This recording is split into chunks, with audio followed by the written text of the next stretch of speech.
Mae'r ffilm yma yn thriller, a fel thriller, un o'r pethau sy'n bwysica amdani yw bod yna thrills ynddi. Bod yna syndod, bod yna excitement, bod yna densiwn sy'n cael ei ryddhau. So bys ni'n dweud bod y themau yn cywilydd, colled, dial, cariad.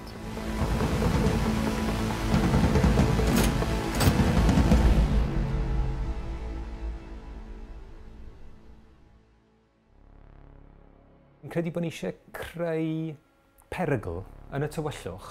Chi ddim yn gwybod beth sy'n yna. Yn y tywyllwch, chi ddim yn gwybod pwy all fod yn cuddio yna yn barod i neidio mas ac ymosod yna chi.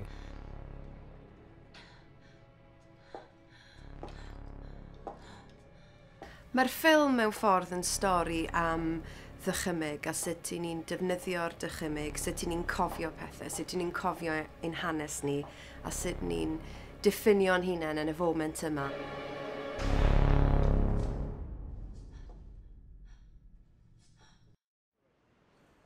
Un o'r pethau sy'n bwysig am ddweud storis yw bod ti'n specific, bod nhw'n dweud y gwir am rwle yn benodol ar amser penodol. A fi'n credu bod hon yn dweud y gwir am Gymru nawr, ni'n dweud y gwir am Aberystwyth nawr.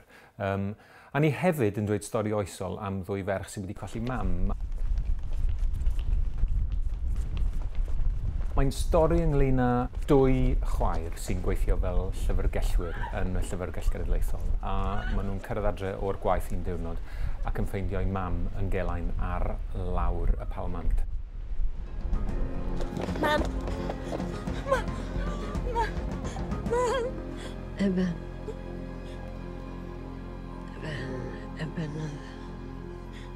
A'i geiriau ola hi yw enw y dyn maen nhw'n ame nath i llyfryddio hi. Felly mae'r ffilm hon yn dilyn i cwest nhw i drio dial ar lofrydd i mam ac yn digwydd dros un noswaith yn y Llyfrgell Genedlaethol.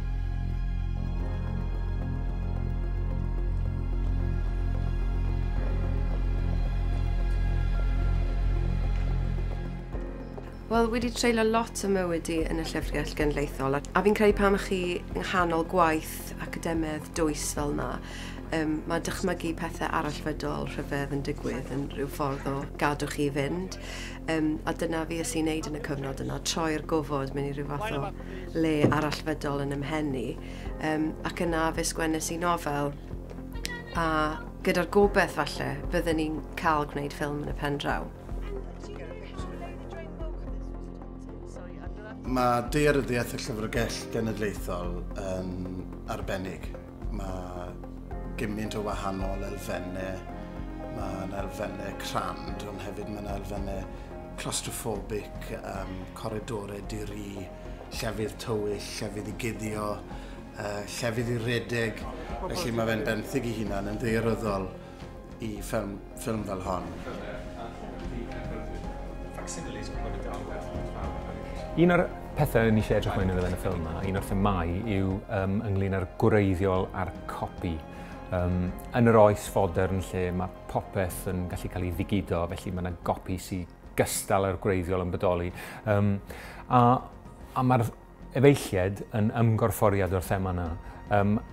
Yn ymarferol, mae gyda ni un actores yn chwarae dwy efaill, a mae hwnna'n dipyn o sialens.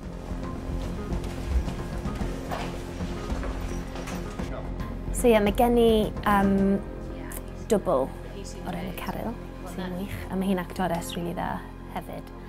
So pan mae Anna a Nan yn yr un olygfa, dwi'n penderfynu pa un dwi eisiau bod yn gyntaf, a mae Caryl yn chwarae'r efaill arall.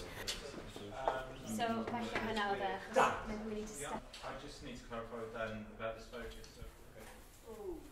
y golygfa cyntaf nes i yn y Llyfrgell, o'n i'n ffilmio efo'r ddwy nhw, so Anna a Nan. So, oedd Catrin yn un yn nhw ac oedd Caryl yn helpu allan efo'r llall.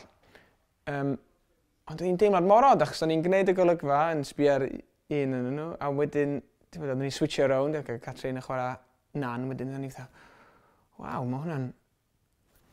Oedd o'n rili lecha fi. Rho fe lawr. Dwi'n meddwl bod chdi sti. Symud. Gad nhw fynd, please, Nan. Felly, be ni'n neud yw saethu'r olygfa gyda Catrin yn chwarae Anna, Caryl yn chwarae Nan. Wedyn, unwaith i ni gael y saethiad yna, ni'n swap yn y drosodd, a ni'n saethu'r olygfa eto gyda Catrin yn chwarae Nan a Caryl yn chwarae Anna, a ni'n saethu'r olygfa eto.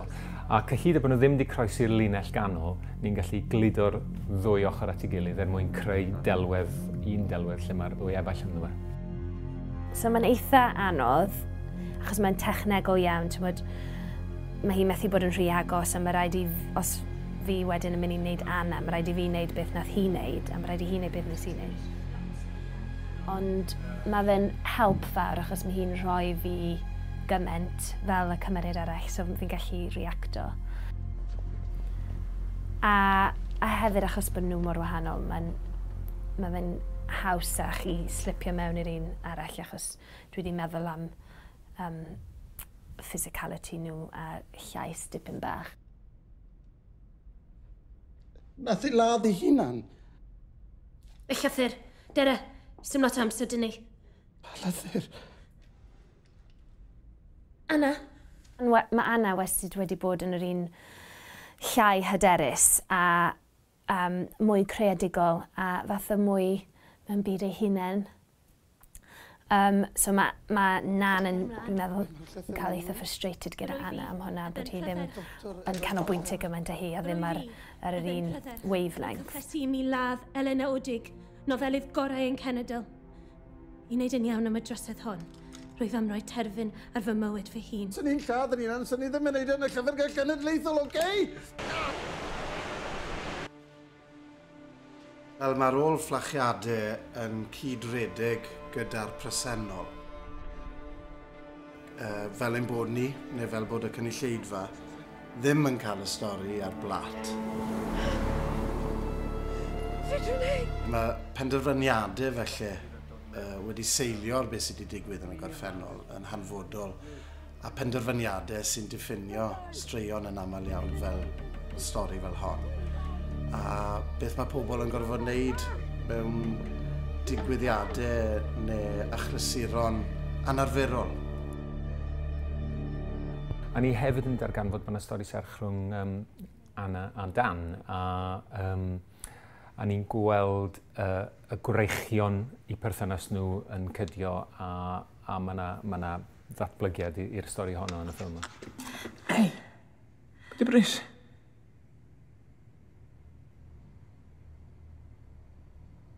T'ma?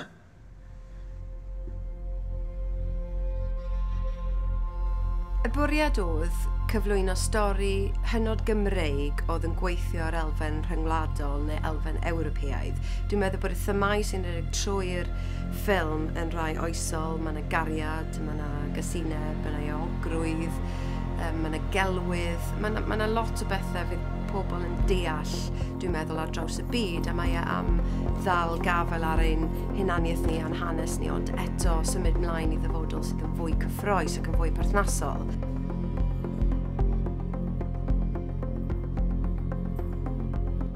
A dwi'n meddwl bod yn bwysig bod y stori mewn ffordd yn cyfathrebu ar lefel rhyngwladol, achos dyma ydy'r sefydliad yma. Mae rhyw fath o ddrych allan i'r byd o'r hyn ydyn ni a sut i ni'n ffitio yn y byd.